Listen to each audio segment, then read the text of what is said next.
Hello and welcome to Sandwich Seniority. I'm your host, Robbie Haig. Thank you for being here. And I'm talking with Ann Berry, the Executive Director of Pilgrim Hall in Plymouth. Welcome to the show, Ann. Thank you, Robbie. It's nice to be here. It's so good to have you here. And if you wouldn't mind, I'd like you to talk a little bit about Ann Berry. Well, I went to the College of William and Mary and just stayed. I actually grew up in Florida and went to the College of William and Mary in Virginia, and then just stayed, in Williamsburg, the Williamsburg area for about 35 years, working in museums in Virginia. Wow. And it was a great place to be. My last position, for a number of years, I worked for the Association for the Preservation of Virginia Antiquities at historic Jamestown. Yes. Well, they now go by Preservation Virginia, so it's old habits die hard. Yeah. But very similar to the Society for the Preservation of New England Antiquities, which is now Historic New England. Wow. But I worked at Historic Jamestown, and worked with the archaeological program there, Jamestown Rediscovery. And it was the historic site where the English landed and built their fort in 1607. They were first. Well, they were. And when I worked there, all my friends in Plymouth would say, "Well, we know that Jamestown was first, but we know that we got the better PR." So Very good. That's the way it goes. Yeah. But we at Jamestown had our 400th anniversary in 2007. And in conjunction with that, we built a new museum. We worked in partnership with the Park Service to build a new visitor center. We worked in partnership with our colleagues at Jamestown Settlement, the Living History Museum, and with Colonial Williamsburg on all of the 400th anniversary commemoration events. And finished up with that, got all those activities going, got the museum operating on an even keel, and I sort of thought, well, what do I want to do now? And now you want to get back into another 400th anniversary.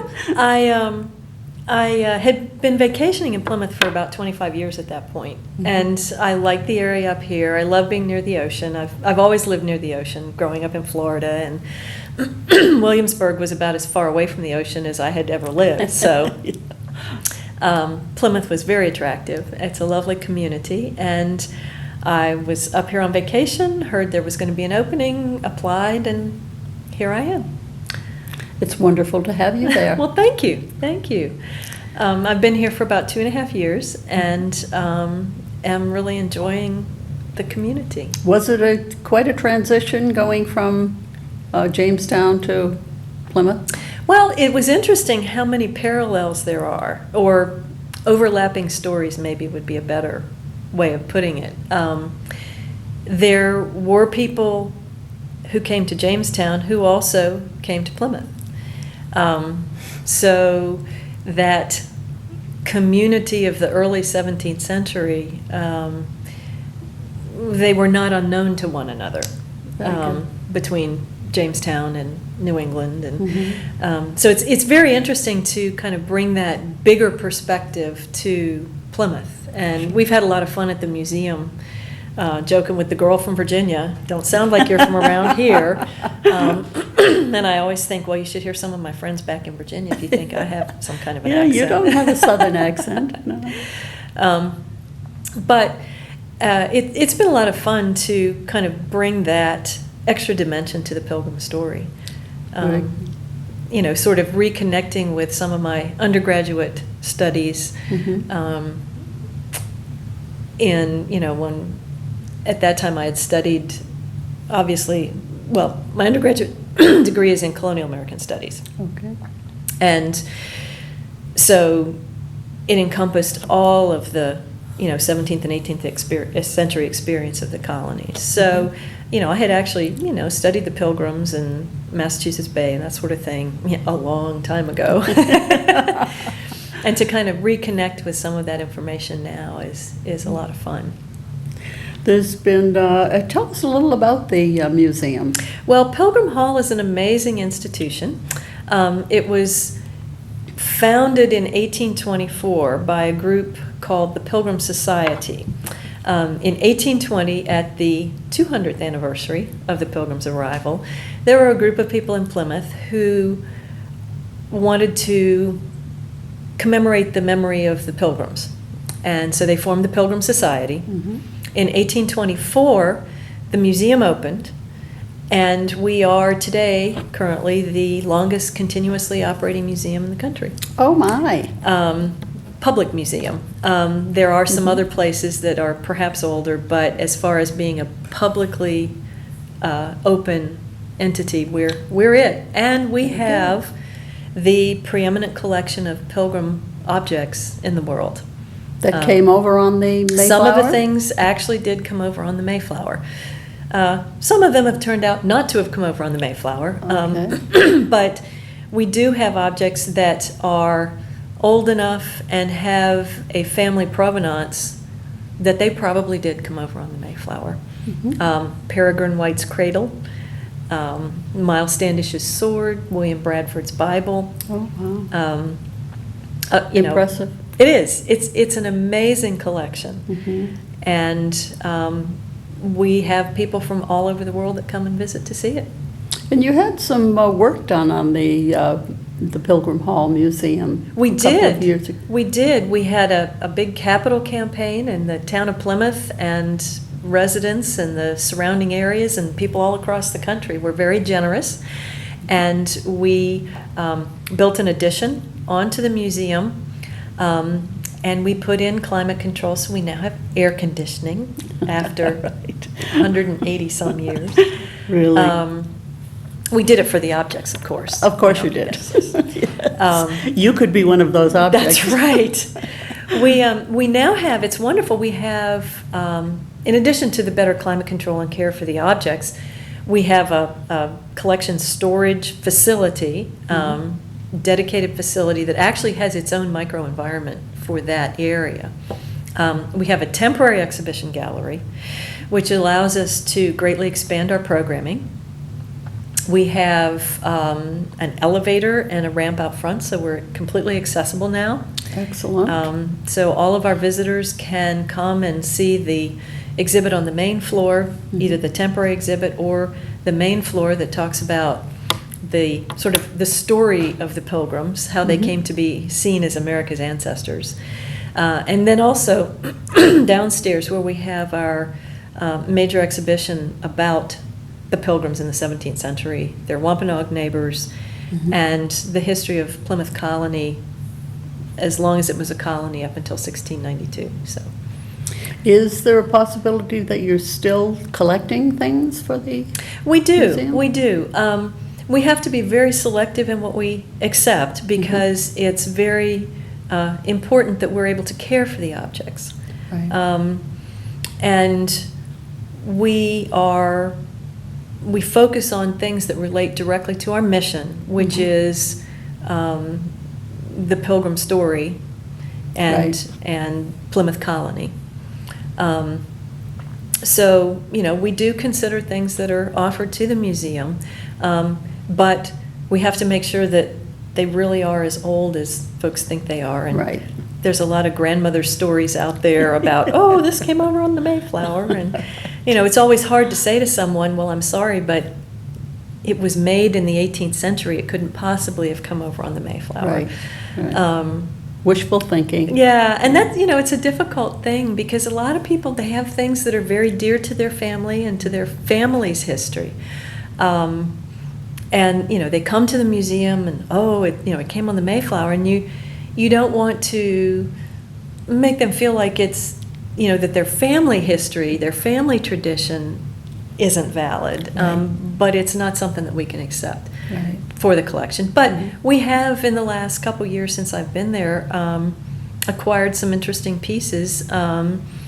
We got a letter 2 years ago that was written by James Thatcher, who was one of the earliest historians of the town of Plymouth. And it was just a very charming piece. It was his very legible handwriting. He was very articulate and eloquent.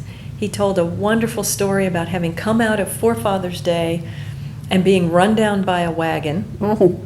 as he put it, the front wheels of which passed over my body and the back wheels came to rest against me. Oh.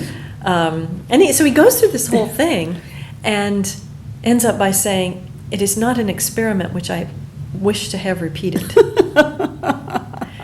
A humorist, huh? Yeah. But he talked about, having raised money to have an iron fence put around Plymouth Rock when it was in front of Pilgrim Hall Museum, very good. and republishing his history of Plymouth, and that he felt like they had been great life accomplishments for him. And he had no desire to truck for the boon of fame. It was like this wonderful piece.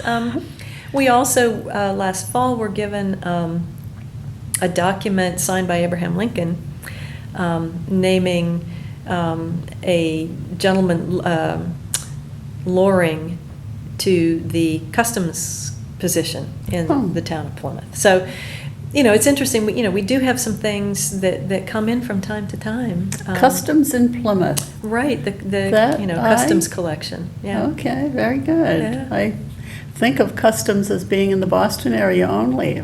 Well, Plymouth used to be quite a port. Yeah. When you think back to before 1920, when there were all the wharves and all the fishing, the steamers that would come in from Boston, there was quite a thriving port activity in the town of Plymouth for many years. Very good. So what do people see what they expect to see when they come into Plymouth Hall, Pilgrim Hall? Well, we have a wide variety of things on exhibit. Obviously we have pilgrim things, Right. but our temporary exhibits are often something that you might not expect. This year our exhibit is entitled Written, Printed, and Drawn: Rarities from Plymouth's Past. And it's books, manuscripts, and maps taken from our archives that cover, a wide time frame. We're doing it in 3 sessions, so we're in our second term right now. We have on exhibit right now the Goodwin recruiting book from the Revolutionary War, which, among other things, contains the names of several black men who were given land at parting ways after the war. So it's a wide variety of things that we have on exhibit. Very good. And you can also touch a piece of Plymouth Rock. Wow. Legally. Wow. Legally. Legally. No leaping of fences or anything Yeah, they like say that. that when it was moved, the couple of times that it was moved, the pieces broke off, but I didn't realize that they held on to them. Of course they would. Right. Well, when they first, the first move went from the waterfront up into Town Square at the time of the Revolution. And then after Pilgrim Hall Museum opened in 1824, soon after that it moved down in front of the museum for a number of years. Then it moved back down to the waterfront, and there have been 2 different canopies over it. One that was designed by Hammett Billings, who was also the designer of the National Monument to the Forefathers. Oh. And then in 1920, when they completely reworked the waterfront, there's a new canopy over it now that was designed by McKim, Mead, and White, who were noted architects out of Boston in the first half of the 20th century. There are, if you could give us an idea of where Pilgrim Hall fits in the context of the other museums and antiquarian society in Plymouth. Sure. Pilgrim Hall Museum, well, as I said, we're the oldest museum, and up until the Antiquarian Society was founded in the late 19th century, Pilgrim Hall sort of served as the local historical society, if you will. Okay. And so we do have, a collection of later Plymouth history as well. I mean, our main interpretive focus and collecting at this point really focuses more on the Pilgrims, just because Right. with the modern economy, you can't take everything in. And there are other entities, like the Antiquarian Society that operates 3 historic houses. Okay. The Mayflower Society has a historic house. And then, of course, there's Plymouth Plantation. And Plymouth Plantation is the living history museum that interprets the story of the Pilgrims. So the plantation operates Mayflower 2 and the plantation with the English Village and the Wampanoag interpretive area. Very good, yeah. And then, so it makes a really nice complement to Mhm. visit the plantation and Pilgrim Hall. Right. You know, you can come see the real stuff Yeah. at Pilgrim Hall, and then you can go to the plantation and see it being used. Very good. So you actually work in collaboration with each other? We do. There's the Plymouth Historical Alliance is sort of a kind of a directors roundtable in Plymouth that meets 3 or 4 times a year, and we compare schedules and make sure that we're not all scheduling our same fundraiser on the same Very day, good. and Very good. you know, look at cooperative programming. We have done for the last couple summers a joint ticket with the plantation. Stephen O'Neill, our curator, participates with the Antiquarian Society on the tours of Burial Hill. Very good. So it's a really nice museum community. It's good for us to know that you are together on, you know, I mean, who really stops to think of this? But thank you for. Yeah, well, you know, I mean, telling it's in today's economy, it's to everyone's advantage to work together. Right. Because everybody has a little bit different angle on the big picture. Sure. And with the importance of tourism to the town of Plymouth, it's you know, it's to everyone's advantage to Absolutely. maximize what's available. What kind of programs do you have there for people who come in? Oh, we have a wide variety of programs. We have for the general visitor, families, whatever. On any given day, you can come in, and obviously we have our exhibits. But Right. then children that come and visit the museum, we offer treasure hunts. There Oh, how are good. age-appropriate activity sheets to help guide the children through the museum. Sometimes, you know, sometimes a gallery museum can be a little bit dusty or imposing for children. And so they're broken down into 4 age groups. And I will tell you that a lot of adults come in and take the high school activity sheets and come back to the front desk and say, oh, that was hard. How good. And it never ceases to amaze me.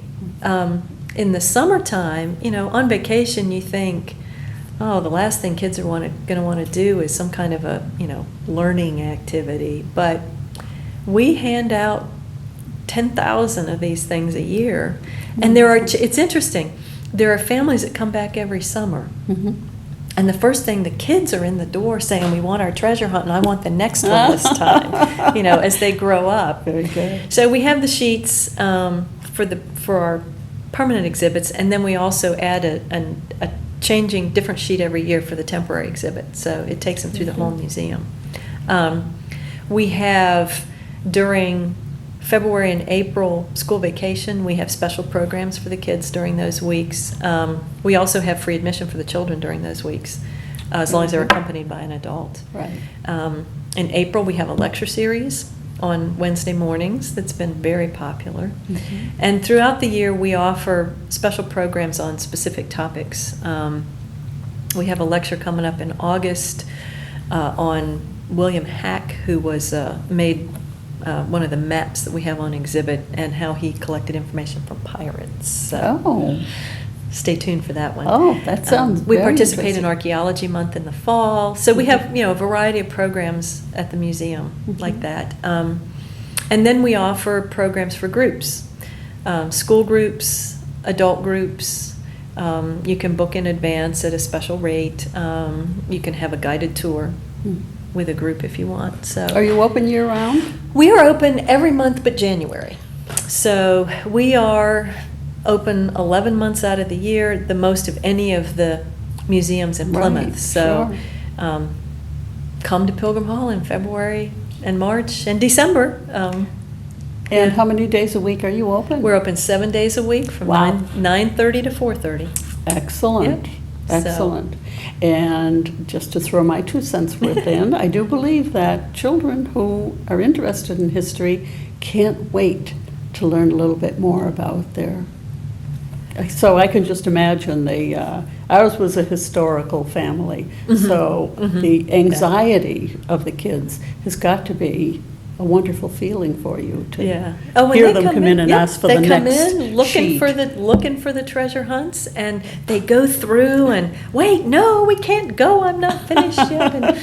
And then they go get their free gift at the end. Oh, a free gift. That's Wow, right. That's right. Very good. That's right. Excellent. So what are your plans for the 400th? Well, Pilgrim Hall Museum will have special, we'll have a special exhibit. We are still, thinking about exactly what all we will include in that exhibit. We're planning to have a special event on Forefathers Day that year. The Plymouth 400th for the town, the corporation is planning events that begin in November of 2019 and go through November of 2020. Very good.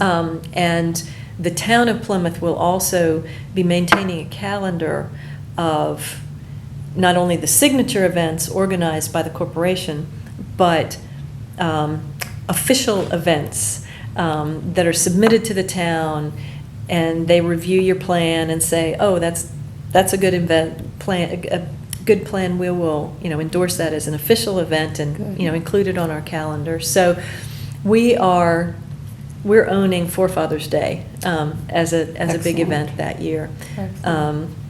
We'll be probably working on a capital campaign to help grow our endowment, Very good. to invest in our next 100 years. So there's a lot going on in Right. Plymouth, and I hope everyone will keep their ears open for the activities that are coming online with the 400th Committee. Wonderful. There's a new website that'll be announced. There's a fishing tournament this summer in August, or Very in good. July, and then another event in August. So there's a lot going on, and it'll We'll be keep hitting on the lookout. news. Yeah. Hitting the news very Do soon. you actually have to be a descendant of the Mayflower to be a member? At Pilgrim Hall? Yeah. Oh, no. The Pilgrim Society, that's a very interesting thing. The Pilgrim Society was founded by a wide variety of people, many of whom originally were Pilgrim descendants. But you don't have to be Mayflower descendant to be a member of Pilgrim Hall Museum. In fact, Plymouth has a very diverse community with the cordage company over the years. A lot of people came to work at the cordage, Italians and Portuguese, and a lot of different people are in our community in Plymouth now. Mhm. And so we have a very diverse membership, very diverse board as well, with people from all those different communities. So you don't have to be a Pilgrim descendant to be a member of Pilgrim Hall. You don't have to be a Pilgrim descendant to step foot in Pilgrim Hall. And anybody can come in and touch a piece of Plymouth Rock that wants to. Wonderful. And people who live in Plymouth? People who live in Plymouth, thanks to the funding that we received from the town of Plymouth for our capital campaign, people who live in Plymouth can visit for free. So That's wonderful. we want folks to know about that and take advantage of it. Yes. We hope if they become a member of the museum, they'll then receive all the benefits, the newsletter, postcard mailings about all of our programs, all delivered right to their house, so they won't miss any of the programs. But they can visit the museum for free either way. Members visit for free, Plymouth residents visit for free. Do you have a lot of Plymouth residents who come in We to the do. museum. We do. And it's very gratifying to me to see people take advantage of that. Sure. We've actually started a new column in the Old Colony Memorial called Pilgrim Voices, to help get the word out to the community that you don't have to be a Pilgrim descendant, and that Plymouth residents can visit for free. You know, you Excellent. figure if the benefit's there, why not take advantage of it? Very good. Do you have an email address for anybody who wants to get information on? We have a website. Mhm. It's www.pilgrimhall.org. And we're a nonprofit organization, so pilgrimhall.org. Excellent. Okay. Well, it's been absolutely wonderful hearing all of the upcoming programs and hearing about you. Well, Thank you very much. Thank you. Thank you. And thank you out there for being part of Sandwich Seniority. This is Robbie Haig, your host, saying we hope to see you again real soon.